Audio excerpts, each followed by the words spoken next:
संतों गुरुओं महापुरुषों को नमन करता हुआ मंच को मेरा प्रणाम वंदन। बौद्ध भिक्षु संघों को आज के इस कार्यक्रम में सभी हमारे अध्यक्षगण, अतिथिगण और सभी लोगों को और यहां पधारे सभी लोगों को बहुत बहुत मंगल कामनाएं। आज मैं बुद्ध की धरती बदायूं में संविधान जागरूकता महायात्रा, महाअभियान यात्रा लेकर के आया हूं। आपको मैं बताना चाहता हूं कि आज के 2 महीनों पहले उसी स्थान से हमने संविधान रथ प्रारंभ किया था जहां हमारे मसीहा बाबा साहब डॉक्टर अम्बेडकर ने अपनी आखिरी सांस ली थी, अलीपुर रोड अपने घर से। 2 महीनों में हम लोगों ने 4-5 जनपदों के लगभग 200 से ज्यादा कार्यक्रम किए और इन कार्यक्रमों में हमने 10,000 संविधान घर घर पहुंचाने का काम किया है।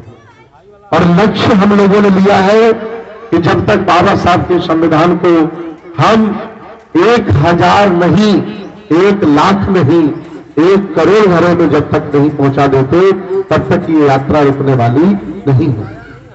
मैं आपको बताना चाहता हूं कि आज देश में जो कुछ हो रहा है वो SC, ST, OBC, माइनॉरिटी और कमजोर वर्गों के संविधान से लाभार्थी है। जितने भी लोग जिन्होंने बाबा साहब के संविधान से लाभ लिया है उनकी ये जिम्मेदारी बनती है कि वो लोगों के बीच में जाए, गली जाए, मोहल्ले जाए और जा करके ये बताएं कि देश भारत का आज संविधान जो है वो बहुत बड़े खतरे में है। मैं आपको बताना चाहता हूं जिस संविधान में हमें सिपाही से लेकर के तहसीलदार से लेकर DM बनाया, जिस संविधान में हमें BDC प्रमुख से लेकर के MLA MP बनाया, जिस संविधान में हमें IAS, PCS, जज, डॉक्टर, इंजीनियर बनाया, आज वो संविधान खतरे में है।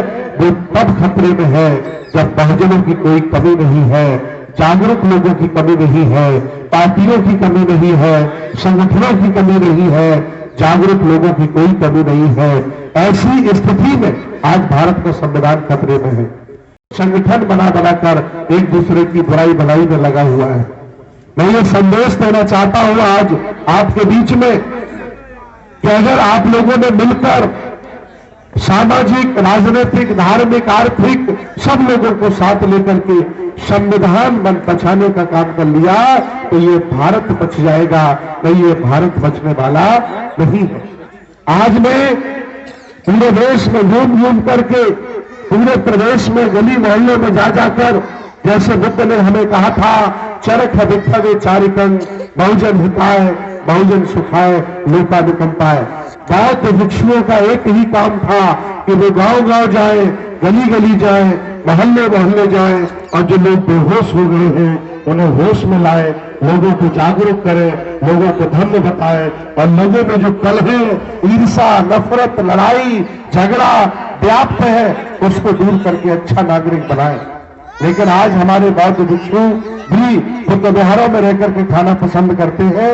उनकी भी जिम्मेदारी बनती है कि जिस तरह से बुद्ध के बौद्ध भिक्षु पूरे दुनिया में गए थे और आज 48 देशों में बौद्ध धर्म है। मैं आज आपके सामने बैठा हूं, हमने 17 देशों की यात्रा की है जहां बुद्ध का दर्शन है। मैं जब विदेशों में जाता हूं तो मेरा इसलिए सम्मान होता है कि मैं बुद्ध की धरती से बौद्ध भिक्षु आया हूं।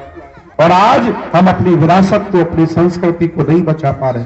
मैं आपको बताना चाहता हूं बाबा साहब ने अपने अध्ययन के दौरान जितना भी उन्होंने बुद्ध के दर्शन को पढ़ा और जब संविधान बनाने को उन्हें मौका मिला तो पूरा का पूरा बुद्ध का दर्शन उन्होंने संविधान में डालने का काम किया है।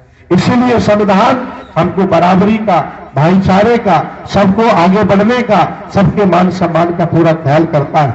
इस देश में कितनी भाषाएं, कितने रंग हैं, कितने मजहब हैं, कितने धर्म हैं, सब लोगों को एक सूत्र में बांधने का काम, इस खंड खंड भारत को अखंड करने का काम संविधान ने किया। लेकिन आज कुछ लोग जो बहुत छोटी संख्या वाले लोग हैं, वो लोग खुलेआम चुनौती देते हैं कि मैं संविधान बदल दूंगा और हमारे लोगों को कोई फर्क नहीं पड़ता है। आज मैं आपको बताने आया हूं, ये जो आपने गाड़ी घोड़ा मकान बनाया है, जो मकान प्लॉट आपने खरीदा है ये शून्य घोषित हो जाएगा, ये जीरो घोषित हो जाएगा जिस दिन भारत का संविधान इस भारत से खत्म हो जाएगा। इसलिए मुझसे लोगों ने कहा कि बनते जी आप संविधान की तरफदारी क्यों कर रहे हैं? आपको तो बुद्ध का प्रचार करना चाहिए, आपको मेडिटेशन करना चाहिए, आपको बिहार में रह के पूजा वंदना करना चाहिए। मैंने कहा हम विज्ञानवादी तर्कवादी डॉक्टर अंबेडकर की विचारधारा वाले बौद्ध भिक्षु हैं। हम ऐसे नहीं है कि कोई मेरी गर्दन काट दे और हम चुपचाप बैठे रहे। हम तो डरपोक और पुष्पमित्र सिंह के जमाने के बनते नहीं है। हम गांव जाएंगे, अपने सोए हुए लोगों को जगाएंगे और उनको एक दिन शासक बनाने के लिए हम प्रेरित करेंगे। ये हमारी जिम्मेदारी है। हमने कहा कि अगर भारत का संविधान खत्म कर दिया तो सबसे पहले यह आदेश पारित किया जाएगा कि SC OBC में जन्मा हुआ व्यक्ति ये पीले कपड़े या कासाय रंग का वस्त्र नहीं पहन सकता है। मेरा तो चीबर भी चला जाएगा अगर संविधान बदल गया। अगर संविधान भी आज मैंने अपने बदन पे डाला है तो ये भारतीय संविधान की वजह से मेरे शरीर पर पड़ा है। आज हम जो बैठ करके यहां चर्चा कर रहे हैं, आज हम मन चाहा घर बना रहे हैं, मन जैसे कपड़े पहन रहे हैं, चाहे जो सा व्यापार कर रहे हैं, ये इसलिए कर पा रहे हैं क्योंकि संविधान है। लेकिन मैं आपको बताना चाहता हूं, कुछ लोगों ने कसम खाई है कि 2025 में हम संविधान को बदलेंगे और नया संविधान लागू करेंगे जो मनु स्मृति आधारित होगा। जिस जाति का जो काम होगा उसी हिसाब से सबको काम बांटा जाएगा। अगर ऐसा हो गया तो जहां से बाबा साहब हमें उठा के लाए वहीं हमें फिर वापस जाना पड़ेगा। ये जिम्मेदारी है जिंदा जागरूक सामाजिक धार्मिक राजनीतिक आर्थिक लोगों की कि वो लोग आपस में ईर्षा द्वेष मिटाकर, आपस में नफरत मिटा करके मिलजुल करके संविधान को बचाने का काम करें। मैं चाहता हूं कि इस अभियान में बौद्ध भिक्षु भी आगे चले। मैं आपको याद दिलाना चाहता हूं, अभी श्रीलंका के तानाशाह राष्ट्रपति ने बहुत गलत नियम लागू कर दिया। पूरा श्रीलंका भुखमरी के कगार पर आ गया। जब कोई आंदोलन नहीं चला पाया तो श्रीलंका के बौद्ध भिक्षुओं ने आंदोलन चलाया और कहा कि मैं राष्ट्रपति के घर में घुसूंगा। या तो राष्ट्रपति श्रीलंका में रहेगा या तो श्रीलंका छोड़ करके भाग जाएगा। आंदोलन शुरू हुआ, 1 लाख बौद्ध भिक्षु आगे चले और राष्ट्रपति के घर में जाके घुस गए। राष्ट्रपति को हेलीकॉप्टर से भागना पड़ा। मैं बताना चाहता हूं, अगर जरूरत पड़ी बहुजन समाज के लोगों, हक वंचित असहाय कमेरा समाज के लोगों, अगर जरूरत पड़ी तो दिल्ली में हम 1 करोड़ लोग चलेंगे और हाथ में संविधान लेकर के चलेंगे। या तो तानाशाह देश छोड़ के भाग जाएगा या तो संविधान को बदलने की बात वो मन से निकाल देगा। ये सब हमें करना पड़ेगा और आप नहीं करोगे तो कौन करेगा? आप किससे उम्मीद करते हो? 75 साल पहले बाबा साहब ने संविधान बनाया। बाबा साहब ने कहा था कि अगर संविधान को लागू करने वाले लोग उनकी नियति अच्छी हुई तो ये संविधान कारगर साबित होगा, सबके लिए अच्छा साबित होगा। और संविधान लागू करने वाले नाकारा जातिवादी सामंतवादी अगर हुए तो संविधान एक कोरी किताब साबित होगा। और देश भारत में वही हुआ। बाबा साहब ने अपनी आंखों में आंसू लाकर पूना में कहा था कि मैं हजारों साल तक जिंदा नहीं रहूंगा। बहुजन समाज के लोगों, मैं हजारों साल तक जिंदा नहीं रहूंगा, लेकिन अगर मेरे संविधान को आपने 100 साल भी बचा लिया तो आपको शासक बनने से इस भारत में कोई रोक नहीं सकता। आज 75 साल हुए संविधान लागू हुए और ये बदलने की बात करने लगे। इसलिए हमें उठना पड़ेगा, हमें जागरूक होना पड़ेगा, हाथ में हथियार उठाने पड़ेंगे, हाथ मजबूत करने पड़ेंगे, एकता बनानी पड़ेगी, आपस में नफरत को मिटाना पड़ेगा। और ये जातियों को जो किले बनाने पर आजकल आप जोर दे रहे हो, आपको पता नहीं, चाहे जितनी बड़ी जातियों के किले तुम बना देना वो लोग कभी भी तोड़ देंगे, कभी भी उसे गिरा देंगे। अगर आपने 85 बहुजन समाज का किला बना दिया तो किसी की भारत में औकात नहीं उसे तोड़ दे। इसलिए मैं चाहता हूं कि आप सब लोग व्यक्ति के पूजक ना बने, किसी संगठन के पूजक ना बने, आप विचारधारा के पूजक बने। हो सकता है कि बनते सुमित्रतन आगे 5 साल बाद बदल जाए, मेरी नियति खराब हो जाए, लेकिन बुद्ध साहु फुले अंबेडकर की विचारधारा कभी बदलने वाली नहीं है। जरूरत नहीं कि आप मुझे सम्मान दीजिए, और मुझे सम्मान तब दीजिए जब हम जमीन में काम करें, लोगों के लिए काम करें, लोगों में जाकर के काम करें। और हम अगर बैठ के खाने लगे तो मुझे भी सम्मान देने की कोई जरूरत नहीं। हमें अपना भाव बदलना होगा, हमें अपने विचार बदलने होंगे, तभी इस संविधान को हम बचा पाएंगे। मैं चाहता हूं कि मेरे लोग संविधान को पढ़े। बिना छोटा सा गरीब एक मुसलमान मेरा भाई अपने घर में कुरान शरीफ रखता है, बिना पढ़ा लिखा बामन अपने घर में गीता रामायण रखता है। मैं आपसे पूछना चाहता हूं, यहां जितने लोग आए हैं, क्या आपके घर में यह संविधान है? और नहीं है तो क्यों नहीं? वो जानते हैं, जो संविधान बदलने की बात कर रहे हैं, वो ये जानते हैं कि ये सो रहे लोग हैं, ये रोटी दाल कपड़ा में लगे हैं, एक दूसरे की बुराई में लगे हैं, एक दूसरे की टांग खींचने में लगे हैं, ईर्ष्या नफरत से जले जा रहे लोग ये कुछ नहीं कर पाएंगे और हम संविधान को बदल लेंगे। मैं आज बताना चाहता हूं कि संविधान को किस किस से खतरा है इस देश भारत में। संविधान को किस किस से खतरा है? वो 5 बिंदु है, वो 5 चीजें हैं, वो 5 वाक्य हैं जिनसे संविधान को खतरा है। पहला खतरा है चुनी हुई सरकारों से।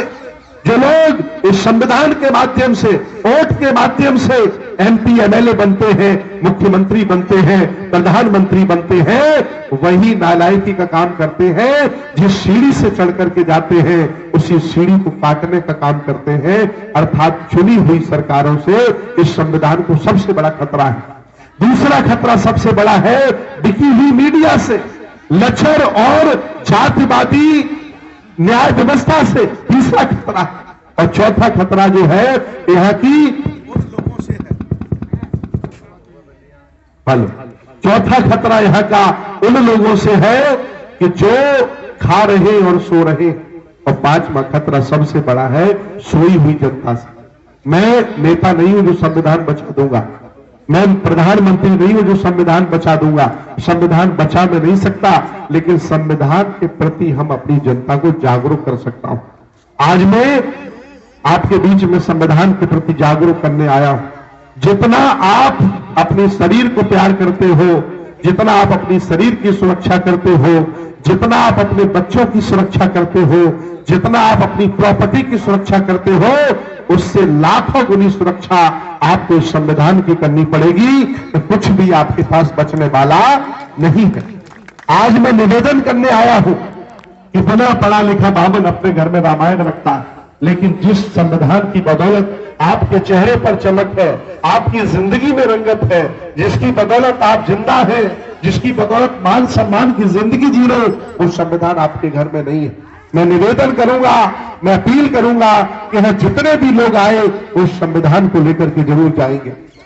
मैं एक बौद्ध भिक्षु हूं, इस संविधान को फ्री में नहीं बांट सकता, और फ्री में अगर संविधान हम बांटेंगे तो पैसा हम कहां से लाएंगे? इसलिए जिस रेट पर ये दिल्ली में संविधान आपको मिलता है, ये संविधान हम लोग लाए हैं और चाहते हैं कि संविधान आपके घर में हो, आपके बच्चे पढ़ें। अगर आप सक्षम हैं तो 2, 4, 5 ज्यादा संविधान खरीदे, गरीब लोगों में बांटे। और मैं चाहता हूं कि जब भी तुम्हारे घर में बर्थडे हो, जब भी तुम्हारे घर में कोई शादी हो, जब भी कुछ भी आपको गिफ्ट करने का मन हो, तो लोकसभा चुनाव तक सिर्फ संविधान गिफ्ट करिए। ये माहौल होना चाहिए। मैं चाहता हूं कि पूरे देश में ये माहौल बने और ये लाइन खिंच जाए कि संविधान के विरोधी लोग कौन हैं और संविधान के हिमायती लोग कौन हैं। अगर ये लाइन आपने खींच दी तो ये संविधान बच पाएगा, अन्यथा ये जालिम संविधान को छोड़ेंगे नहीं। आपकी बड़ी कोठी, आपका बड़ा बंगला, आपका रुतबा देख करके वो आपसे नफरत करते हैं और आपको वो आगे बढ़ने के लिए बिल्कुल नहीं चाहते। इसलिए मैं चाहता हूं कि आप इस संविधान की रक्षा करें, सुरक्षा करें, आपस में भाईचारा बनाएं, जाति जाति ना खेलें और आपस में बहुजन की विचारधारा से जोड़ें। हमें भी सम्मान तब दें जब हम काम करें, किसी का भक्त बनने की जरूरत नहीं है। हम नहीं चाहते कि आप मेरे भक्त बने, भक्त आप बने विचारधारा के। विचारधारा हमेशा रहेगी, हम 10-20 साल बाद मर जाएंगे। इसलिए हम चाहते हैं कि बहुजन समाज परमानेंट यहाँ का शासक बने। आप लोग कोई छोटे लोग नहीं हो, आप लोग कोई नीच लोग नहीं हो। इतिहास उठा के देख लो, आप इस देश भारत के पुराने राजा महाराजा हो। ये देश बनाया आपने है, ये देश चलाया आपने है, और इस देश को भी अगर कोई सोने की चिड़िया बना सकता है तो आप में ही कोई व्यक्ति बना सकता है।